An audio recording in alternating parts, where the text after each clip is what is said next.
இங்க ஒரு வைர சுரங்கத்துல மக்கள் எல்லாரும் ஒரு சுல்தானுக்கு கீழே வைரங்கள் எடுத்து கொடுக்குற அடிமையா வேலை பார்த்துட்டு இருக்காங்க. இந்த அடிமையா இருக்கிற மக்கள் ஒரு நாள் ஆத்த கடக்கும் போது அவங்க குழந்தை ஒண்ணு ஆத்துல அடிச்சிட்டு போயிருது. அப்படி அடிச்சிட்டு போன குழந்தை ஒரு சாஸ்திரிகள் கையில கிடைக்குது. உங்களுக்கும் குழந்தை இல்லாதனால இது கடவுள் கொடுத்த வரமா நினைச்சு குழந்தைய வளர்க்குறாங்க. இன்னொரு பக்கம் அவுரங்கசீப்ங்கிற ஒரு மன்னர் தன்னோட பெரும்படையோட தன்னோட மதத்துக்கு மாறாத மன்னர்களை அழிச்சிட்டு உங்க படைகளை அடிமையாக்கி அவங்களுக்கு கௌரவமான பொருட்களை எடுத்துட்டு போயிடுறான். அப்படியே நம்ம ஹீரோ இருக்கிறவங்க கிட்ட இருந்து திருடி இல்லாதவங்களுக்கு கொடுக்குற ஒரு திருடனா வாழ்ந்துட்டு இருக்கான். அப்பதான் ஒரு நாட்டோட அமைச்சர் நம்ம ஹீரோ மீட் பண்ணி என்னோட மன்னர் உங்ககிட்ட ஒரு உதவி கேட்டு உன்னை கூட்டு வர சொன்னாரு அப்படி சொல்றான். நம்ம ஹீரோவும் அதுக்கு என்ன சரி வாங்க போலாம் அப்படி சொல்லி வந்துடுறான். அந்த மன்னர் கிட்ட அமைச்சர் நம்ம ஹீரோவை அறிமுகப்படுத்திட்டு இருக்கும்போது அங்க இருந்த ஹீரோயின் ஹீரோவோட அழகை பார்த்து மயங்கிடுறாங்க. இதை கவனிச்சு நம்ம ஹீரோயினை பார்க்க அன்னைக்கு நைட்டே வந்துடுறாரு. அப்படி இவங்க பேசிட்டு இருக்கும்போது அப்ப அந்த மன்னர் வந்து என்ன எப்ப கல்யாணம் பண்ணிக்க போற அப்படின்னு சொல்லி மிரட்டிட்டு போறாரு. அப்பதான் நம்ம ஹீரோக்கு தெரியுது இந்த மன்னர் சின்ன வயசுல நம்ம ஹீரோயினை எங்க இருந்தோ தூக்கிட்டு வந்து இவளை கல்யாணம் பண்றதுக்காகவே வளர்த்திருக்காருன்னு. அதுக்கப்புறம் அந்த மன்னர் நம்ம ஹீரோவை கூப்பிட்டு நான் ஒரு சுல்தானுக்கு கீழே தான் மன்னரா இருக்கேன். அந்த சுல்தானோட 12 விலை மதிப்பில்லாத வைரங்கள் நாளைக்கு இங்க இருந்து அவங்க நாட்டுக்கு போகுது. இதை நீ எங்களுக்கு எடுத்து கொடுக்கணும். அதுல இருந்து 2 வைரத்தை நாங்க உனக்கு தர்றோம் அப்படி சொல்லி டீல் பேசி பிளான் பண்ணி அந்த வைரத்தையும் எடுத்துறான். அந்த சுல்தானோட நாட்டுக்கு அந்த எடுக்க சொன்ன மன்னரும் போயிட்டு இருப்பாரு. நம்ம ஹீரோ அவரோட ரதத்துக்கே வந்து அவரை தூக்கி வெளியே போட்டுறான். இதுக்குன்னா அவர்கிட்ட இருந்து நம்ம ஹீரோயினை காப்பாத்தணும்ல.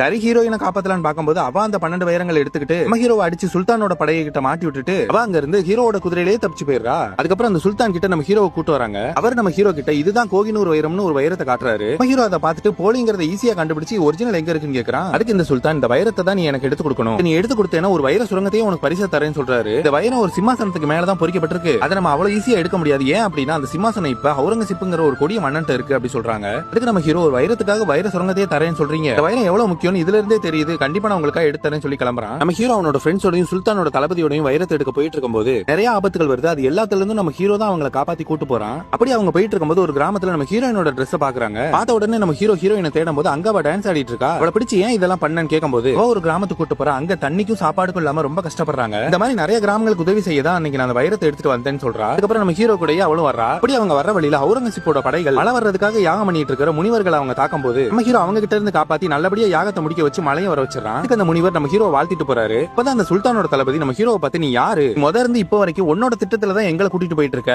இதுக்காக தான் என் மன்னர் கிட்ட வந்து சரணடைஞ்ச உண்மைதானே கேட்கும்போது அப்பதான் நம்ம ஹீரோ ஒரு உண்மையை சொல்றான். ஹீரோ தான் அந்த ஆத்துல இருந்து சாஸ்திரிகளுக்கு கிடைச்ச பையன். ஒரு நாள் அவுரங்கசீப்போட படைகள் தன்னோட மதத்தை பரப்புறதுக்காக சாஸ்திரிகள் கூட ஒரு 4 பேரை கைது பண்ணி அவங்களோட மதத்துக்கு மாற சொல்லி வற்புறுத்தும் போது சாஸ்திரிகள் என் பையன் வந்து உன்னை அழிப்பான் அப்படி சொன்னோன்னே அதுக்கு அந்த அவுரங்கசீப்போ அப்படியா பையன் வர வரைக்கும் உன்னை உயிரோட வர்றேன்னு சொல்லி பிடிச்சு வச்சிருக்கான். அதனால நான் அவரை காப்பாத்த தான் போறேன். உங்களுக்கான வைரத்தையும் நான் எடுத்து கொடுத்துறேன்னு சொல்றான். இவங்களும் அதை கேட்டுட்டு நாங்களும் உனக்கு துணையா இருக்கோம்னு சொல்லி வராங்க. அப்படி இவங்க வரும்போது நிறைய மக்கள் உயிரை காப்பாத்திக்க அத மாதிரி அவங்க கூட சேரலான்னு போறாங்க. அப்படி மத வழிபாட்டு சிலைகள் கூட உள்ள போக கூடாதுன்னு பாத்துட்டு இருக்காங்க. அப்பதான் ஒரு சின்ன பொண்ணு ஒரு ஸ்படிகலிங்கத்தை உள்ள கொண்டு போகும்போது காவலாளிகள்லாம் உள்ள கொண்டு போக கூடாதுன்னு தடுத்து நிறுத்தி அந்த பொண்ணையும் கர்ப்பமான அவங்க அம்மாவையும் அடிச்சிடறாங்க. பார்த்த உடனே கோபத்துல நம்ம ஹீரோ அவங்களை அடிக்க ஆரம்பிச்சிடறான். நம்ம ஹீரோ சண்டை போடுறத பார்த்துட்டு நமக்காக ஒருத்தன் வந்துட்டான்னு சொல்லி நம்ம ஹீரோ கூட சேர்ந்து எல்லாரும் சண்டை போடுறாங்க. அப்படியே தனியா வந்த நம்ம ஹீரோ மக்கள் பலத்தோட அவுரங்கசீப்பை எதிர்க்கிற மாதிரி ஃபர்ஸ்ட் பட்டம் முடிக்கிறாங்க.